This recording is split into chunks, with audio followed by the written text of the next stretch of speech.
Bismillahirrahmanirrahim. Assalamu alaikum wa rahmatullahi wa barakatuh. Welcome, I'm Badruddin Muhammad and you're watching the English news program of Somaliland National Television. These are the main stories making headlines. Somaliland members of cabinet ministers and other governmental officials participated in a ceremony organized by Sotra Youth Organization for students receiving 50% discounts. Murodjeh regional governor holds a press conference at his office. European Revolution people rise up.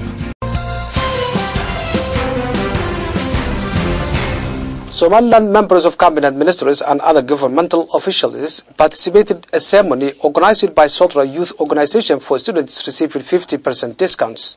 Members of Somaliland cabinet ministers and other government officials participated in a ceremony for education donation provided to 120 students by Alpha University in Hargeisa. These students are some of the less fortunate people living in Somaliland. This donated program was organized by Sotra Youth Organization. The chairman of Alpha University, Abdurrahman Mohammed Mal, spoke in the ceremony and he elaborated on the significance of this program. He also mentioned that Alpha University accepted the demand of Sotra Youth Organization to support these less fortunate students. The Somaliland Minister of Agriculture, Professor Farah Elmi Gadole, also spoke in the ceremony and he praised the University of Alpha for their kind support to students. The minister also told that he appreciated this 50% discount made by Alpha University for the students, those who are unable to pay full fee for their education. The Vice Minister of the Ministry of Planning, Hassan Dahir Dimbil, the Vice Minister of the Ministry of Fisheries and Marine Resources, Abdikarim Mohammed Moge, the Director General of the Ministry of Education and Higher Studies, Habib Ahmed, the General Manager of the Somaliland National Television, Khadar Hassan Ali Gaz, have all spoken in the ceremony and they welcomed the initiatives of Sotra Youth Organization and the acceptance of Alpha University. They also elaborated on the importance of this crucial program for the less fortunate people.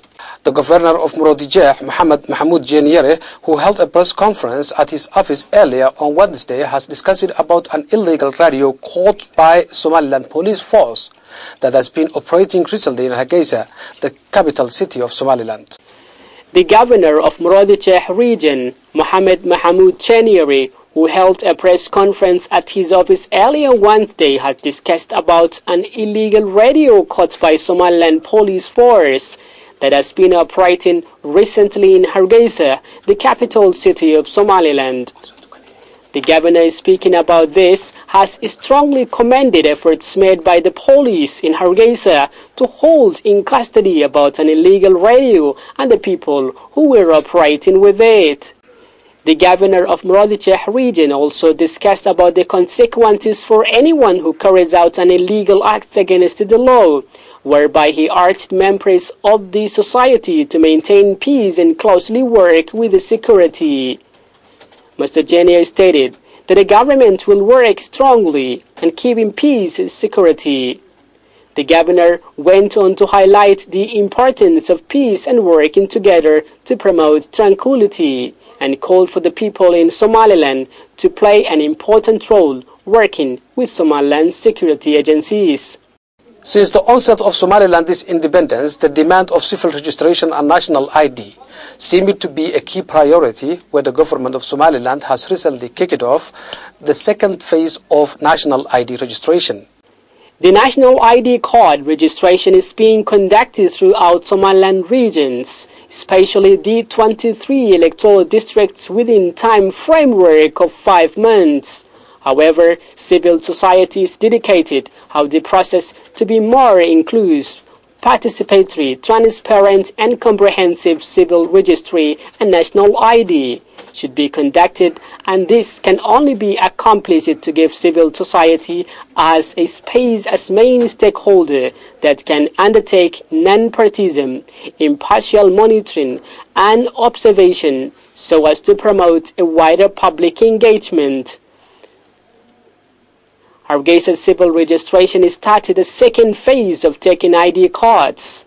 An official member from the Ministry of Interior discussed about the project of civil registration and how it's going on in the capital city.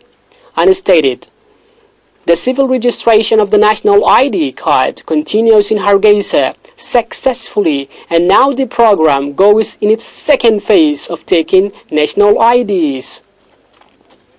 Director of Tender for Somaliland National ID cards has on the other hand provided an indication towards the civil registration and stated that civil registry process and ID management continues in a successful manner where residents are fully participating their role, and added that the number of people who took ID registrations already have started taking the second phase of taking ID cards, whereby Civil Service Center started officially the provision of ID cards. The director highlighted that almost 2,000 ID cards were handed over. The director highlighted that almost 2,000 ID cards were given so far. You are still watching the English news program on Somaliland National Television, the only Somali-speaking channel with an English news program. And now for our international headlines in detail.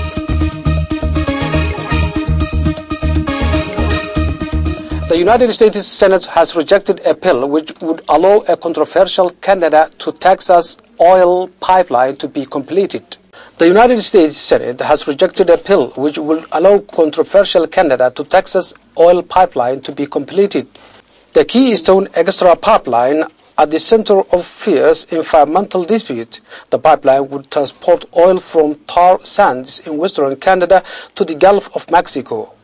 Tar sands oil is considered to be one of the world's most polluting fuels, and those opposed to the pipeline say it would harm ecosystems, pollute water sources, and spike levels of carbon dioxide emissions. Those in favor say it would create thousands of jobs. President Obama had opposed the legislation and was widely expected to veto it if passed. In the end, the Senate voted 59 to 41 in favor, falling short of the 60 votes needed. U.S. Republican Senator John Hoeven, who was a sponsor of the bill, said, "Well, we are disappointed. We knew it was going to be taught to get the 60 vote threshold. We have had 59, as you are aware of. I thought we might get 60 or 61. Didn't happen, but all along, as we have said, we knew we would be in the new Congress on this issue, because the President has made it clear he is going to veto this bill." Republicans who will control both chambers of the new Congress from January say they plan to resurrect the issue next year. Security was tight in Jerusalem on Wednesday morning, a day after 4 rabbis and policemen were crudely killed in deadly attack on synagogue. Security was tight in Jerusalem on Wednesday morning, a day after 4 rabbis and a policeman were crudely killed in a deadly attack on synagogue. It was carried out by 2 Palestinian cousins armed with a gun, knives, and a meat cleaver. The Militant Popular Front for the Liberation of Palestine claimed responsibility for the onslaught, calling it a heroic operation. Palestinian President Mahmoud Abbas strongly condemned the attack. Less than 24 hours later, worshippers returned to the synagogue in the ultra-Orthodox Jewish neighborhood of Harnuf in West Jerusalem. Unrest has grown since the 50-day Israeli war on Gaza, during which more than 2,000 Palestinians were killed.